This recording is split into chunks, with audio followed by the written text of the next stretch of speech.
alaihi wa mawala. La haula wa la quwwata illa billah. Amma ba'd.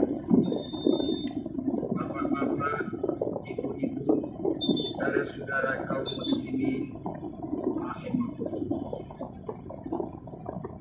Pada pertemuan yang lalu sudah saya jelaskan bahwa hidup selalu berakhir dengan kematian. Apabila datang kematian menimpa seseorang, datanglah kiamat baginya. Itu yang disebut dengan kiamat kecil. Hakikatnya mati adalah perpindahan dari kehidupan di dunia ini menuju kehidupan di alam barzakh. Menunggu kita di alam barzakh sampai datangnya saat kiamat. Entah 10 tahun, entah 100 tahun, entah 1000 tahun, hanya Allah saja yang maha tahu. Adapun orang-orang beriman yang melakukan amal kebajikan dalam kehidupan di dunia ini, masa penantian yang lama di alam barzakh buat mereka sebentar saja. Tetapi bagi orang-orang kafir yang ingkar, yang tidak beriman kepada Allah, yang hidup di dunia cuma menumpuk-numpuk dosa, tentu penantian di alam barzakh akan merupakan waktu yang sangat lama. Bukankah dalam kehidupan kita waktu itu memang relatif? Contoh misalnya, bagi pemuda-pemudi yang sedang duduk asyik memadu cinta, waktu 4-5 jam saja rasanya cuma 4-5 menit. Tenggelam oleh keasikan. Tapi buat orang yang berbaring di rumah sakit, meratap di balik-balik apa itu tembok derita kata lagu, di balik dinding-dinding penjara, sehari bagai seminggu, seminggu rasa sebulan, sebulan boleh jadi rasa setahun. Penantian yang sangat lama. Kapan kiamat itu akan datang? Ini rahasia Allah. Jangankan kita yang orang awam, baginda Nabi sendiri tidak diberitahu oleh Allah kapan kiamat itu akan terjadi. Tetapi sungguh pun demikian, banyak hadis-hadis yang menjelaskan ciri atau tanda-tanda datangnya kiamat. Nah, kalau sudah bicara soal tanda kiamat itu ada dua. Pertama yang disebut alamatus sughra, tanda-tanda kecil. Ini waktunya masih ada tenggang. Ada yang dinamakan alamatul kubra, tanda-tanda besar. Artinya kiamat sudah diambang pintu. Apa tanda-tanda kecil dari datangnya hari kiamat itu? Misalnya kata Nabi, apabila ilmu sudah diangkat oleh Allah, artinya apabila ulama sudah banyak wafat, minat orang belajar agama berkurang, lalu kebodohan nampak merajalela di mana-mana, zina dikerjakan secara terbuka, minuman-minuman keras jadi kebanggaan, itu termasuk di antara tanda-tanda kecil terjadinya hari kiamat. Apalagi misalnya iza waladatil ammatu rabbataha, apabila budak sudah melahirkan tuan. Apa maksudnya? Ada yang mentafsirkan apabila anak sudah bisa membudaki orang tuanya. Orang tua yang melahirkan dia, yang membesarkan dia, demi setelah si anak besar jadi orang berpangkat, bertitel, berharta, berkedudukan, jadilah orang tua itu budaknya. Sehingga sering dibilang kalau orang tua kaya, anak jadi raja. Tapi kalau anak yang kaya, orang tua sering jadi budak. lagi munculnya fitnah yang bergelombang, timbul perang antara dua bangsa yang besar, waktu berjalan terasa sangat pendek sekali. Itu merupakan tanda di antara tanda-tanda kiamat. Termasuk di dalamnya sulit membedakan mana laki, mana perempuan. Dan kalau tanda-tanda kayak begini sekarang sudah banyak kita lihat kan. Penggantinya ada kebijakan berterang-terangan, minuman keras jadi kebanggaan, banyak laki orang tuanya, sulit membedakan mana laki mana perempuan. Kadang-kadang dari belakang kita lihat perempuan benar begitu kita colek nengok jenggotan.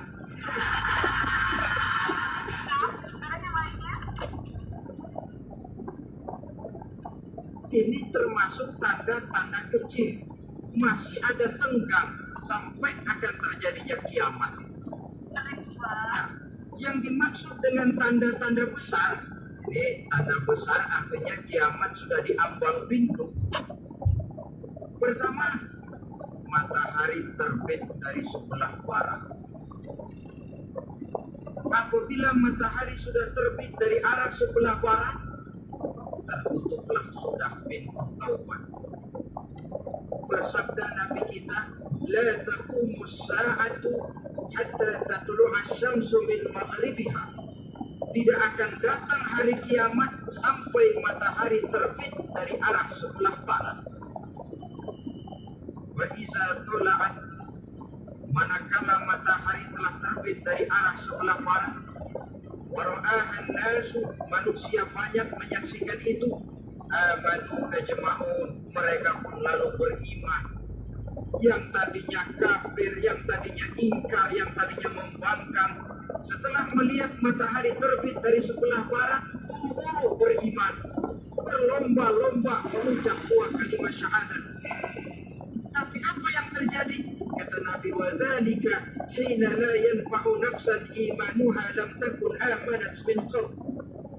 Hari itu adalah hari yang iman sudah tidak berguna lagi bagi seseorang apabila sebelumnya memang dia tidak pernah beriman.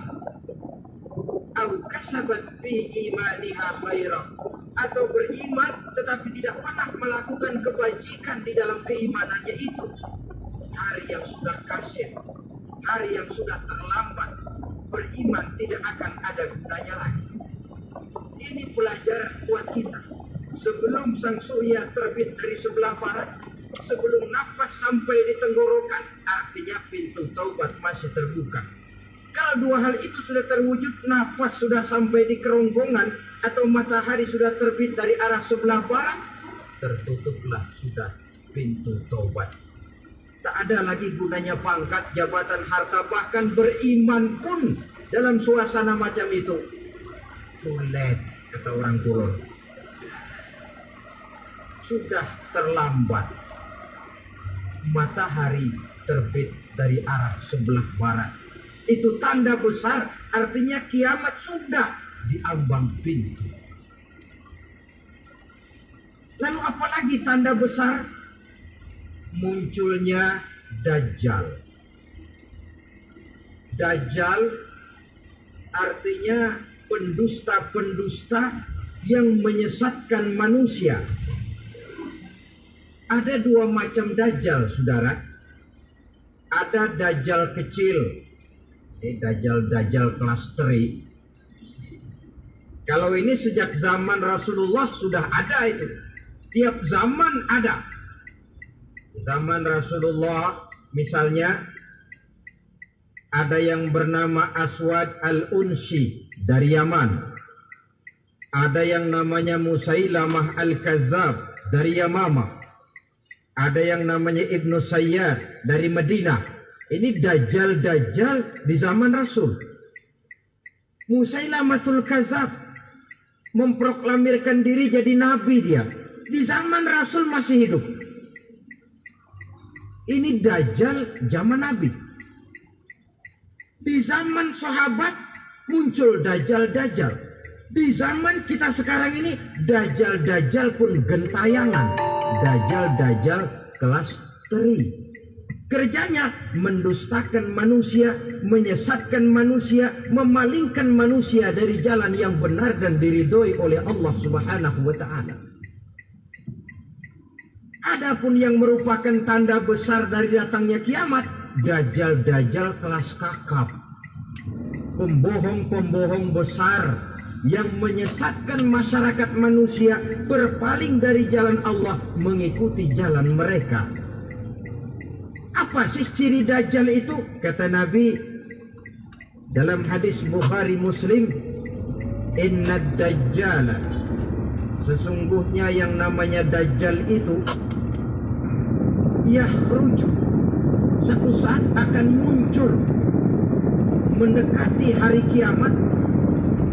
Wa inna ma'ahu ma'an, si dajjal ini membawa air, wa naran, dan juga membawa api. Dua simbol, di tangan yang satu dia bawa air, di tangan yang satu dia bawa api. Wa amma alladhi yarahu an-nasu ma'an wa narun, adapun yang orang banyak lihat air, hakikatnya adalah api. Yang dilihat api, hakikatnya adalah air. Oleh sebab itu, kalau api yang ditawarkan, ambillah air. Kalau air yang ditawarkan, pilihlah api. Maksudnya apa ini? Ini bahasa simbol, saudara-saudara. Dajjal bicaranya seolah-olah untuk kepentingan manusia, menawarkan surga. Surga yang dia tawarkan hakikatnya neraka. Hai manusia, kalau kau mau bahagia, jangan dekat-dekat dengan agama. Sholat itu tidak efektif dan efisien, tidak produktif dari segi ekonomi itu. Menghadiri majelis taklim cuma buang-buang waktu.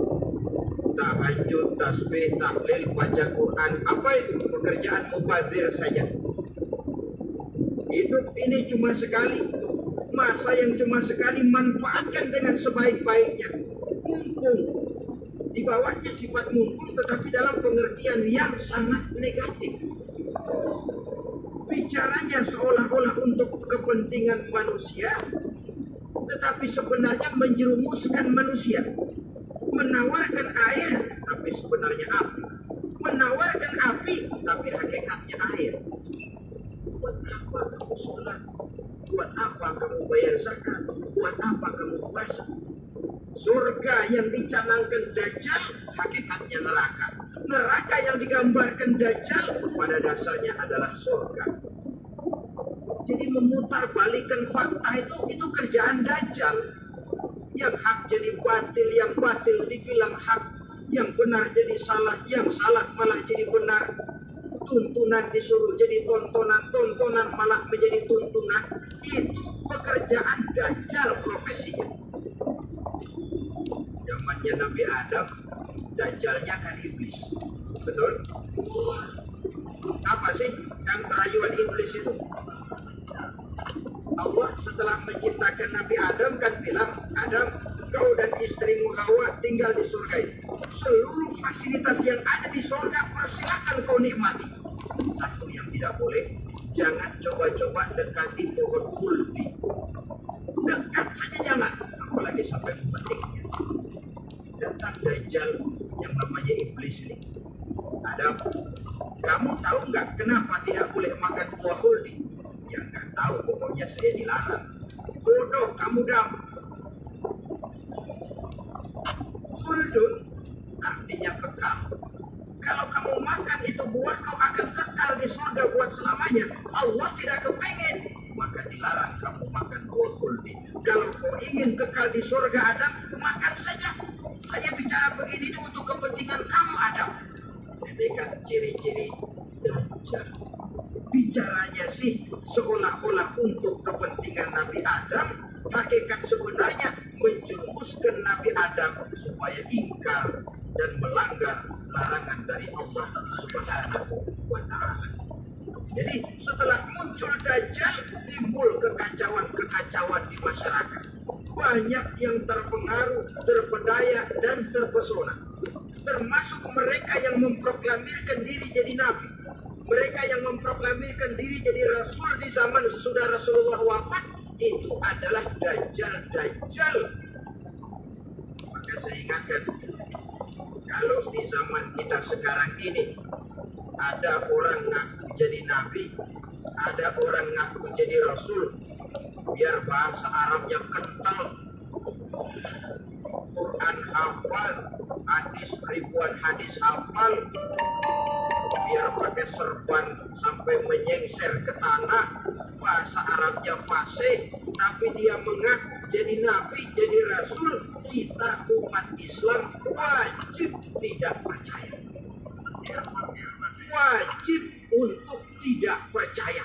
Itulah dajjal zaman kita sekarang ini. Tidak mustahil mereka datang mempengaruhi umat awam supaya berpaling dari Rasulullah, mengikuti mereka. Nah, di akhir zaman nanti, mendekati hari kiamat, dajjal ini muncul, dajjal kelas kakap, menyesatkan masyarakat manusia untuk berpaling dari Islam, mengikuti seruan mereka. Apalagi di antara datangnya kiamat itu, tanda yang besar itu, turunnya Nabiullah Isa Al-Masih, putra Maryam. Menurut berbagai hadis yang sahih, Nabi Isa Al-Masih nanti akan turun lagi. Tidak membawa risalah yang baru, tapi meluruskan risalah Islam ini yang telah banyak ditinggalkan oleh masyarakat. Bahkan ada hadis menjelaskan beliau akan membunuh Nabi, mematahkan kayu-kayu salib, lalu melaksanakan haji dan umrah mengikuti syariat Nabi Muhammad, bukan membawa agama baru. Menjadi semacam mujaddid, reformer, menyelamatkan manusia dari bisikan dajjal. Bahkan ada riwayat yang menjelaskan bahwa Nabi Isa berhasil mengalahkan dajjal, mengembalikan masyarakat manusia kembali kepada ajaran Islam yang datang dari Allah, dibawa oleh Rasulullah SAW.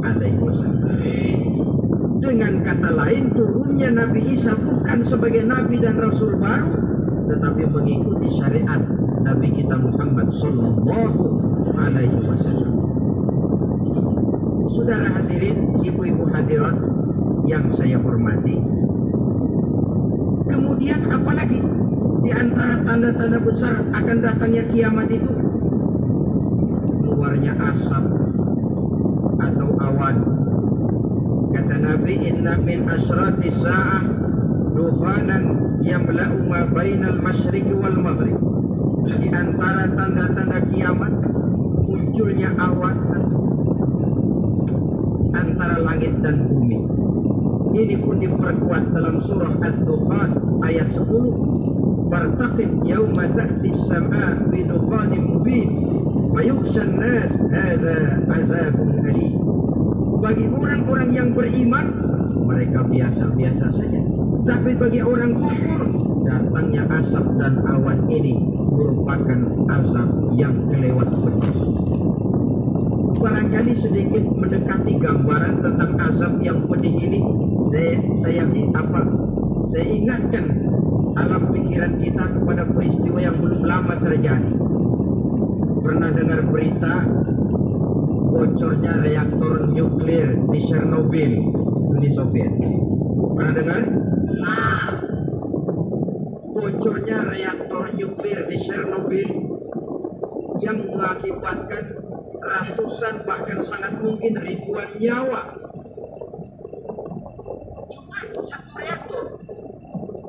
Bagaimana kalau seluruh cadangan nuklir yang dimiliki oleh para negara adik kuasa ini diledakkan? Bahkan yang konon menurut catatan, cadangan nuklir yang dimiliki bersama oleh Amerika dan Rusia sekarang ini sudah sanggup memusnahkan 6 miliar manusia. 1,5 kali lebih banyak dari jumlah manusia yang nongkrong di permukaan bumi ini. Saudara-saudara hadirin yang saya hormati, lalu saat mendekati hari kiamat, apalagi tandanya? Isa wafat pada saat turunnya yang kedua kali. Lalu Allah meniupkan angin sejuk. Semua orang-orang beriman, orang-orang baik wafat. Sehingga penghuni bumi ini cuma tinggal lagi terdiri dari orang-orang kafir. Tidak ada lagi di bumi ini yang bisa mengucapkan Allah. Ya, dalam hadis kursi itu ada keterangan, Inna Allah azza wa jalla yaqulu li Israfil. Allah pernah pesan kepada malaikat Israfil. Kata Allah, Israfil, idza sami'ta qailan yaqul Allah Allah fa akhirin nafqah 40 sanatan ikraman liqailiha. Hai Israfil, apabila kau dengar di permukaan bumi masih banyak orang yang mengucapkan Allah Allah, maka tidak sangkakala kiamat itu 40 tahun. Untuk apa? Ikraman liqailiha, hormati orang yang mengucapkan Allah Allah itu. Wah, jadi karena sekarang masih banyak yang mengucapkan Allah, besar hatilah kita, masih jauh kiamat itu. Tapi jangan lupa, kiamat pribadi, kiamat kecil itu yang gak kita sangka-sangka. Ajal datang mencabut nyawa, itu kiamat pribadi. Dan itu yang pasti kita hadapi, dan itu yang membuat kita tidak boleh bersikap main-main di dalam kehidupan sekarang ini. Saudara hadirin yang saya hormati, tidak ada lagi orang-orang muslim. Seluruh penduduk dunia ini kafir. Lalu terciptalah struktur sosial yang berlandaskan prinsip hidup separuh. Maka terjadilah prinsip di mana yang kaya menyantap yang miskin, yang kuat menindas yang lemah. Itu sudah bagaikan di riba belantara. Berlaku hukum rimba. Siapa yang kuat dia yang menang, siapa yang lemah menjadi mangsa. Timbul kekacauan, maksiat merajalela, mengkalat menjadi-jadi. Sehingga isi bumi ini penuh dengan segala macam perbuatan dosa. Tidak ada perlunya lagi alam diperpanjang temponya. Datang saat yang sudah dijanjikan oleh Allah Azza wa Jalla, maka terjadilah yang disebut kiamat kubra, kiamat besar, kiamat hancur-hancuran. Bagaimana kejadian ini dimulai? Dalam surah Az-Zumar ayat 68, Allah Subhanahu wa taala berfirman, "Wa nufikha fis-suri wa sa'iqa man fis samawati wa man fil ardi illa man syaa Allah." Maka manakala ditiuplah sangkakala, terkejutlah seluruh yang ada di langit dan seluruh yang ada di bumi. Bila saat kiamat datang, Allah perintah malaikat Israfil, Israfil, tiup sangkakala. Ditiuplah sangkakala oleh malaikat Israfil. Yang akibat daripada tiupan itu, seluruh yang ada di langit, seluruh yang ada di permukaan bumi terkejut. Yang ada di langit siapa? Malaikat kan? Bayangin aja kalau malaikat kaget, apalagi kita. Terkejut seluruh makhluk yang ada di bumi, yang ada di langit mendengar suara sangkakala itu. Bunyinya tidak sanggup kita bayangkan dahsyatnya. Ledakan nuklir, ledakan neutron, belum apa-apa ketimbang bunyi sangkakala malaikat Israfil ini. Nah, lalu mendengar bunyi sangkakala ini, gemparlah makhluk, kacaulah alam. Bumi gempar, planet-planet bertabrakan, gunung meletus, air laut tumpah ke darat, angin topan bertiup, halilintar menyambar. Lalu semua yang bernama hidup mati total. Mati bareng tanpa persiapan. La haula wala quwata illa billah. Saya kadang-kadang dalam tafakur bermohon, ya Allah, mudah-mudahan saya nggak nemuin kiamat beneran. Ngeri. Nggak bisa kita bayangkan macam apa suasana seperti itu. Allah saja banyak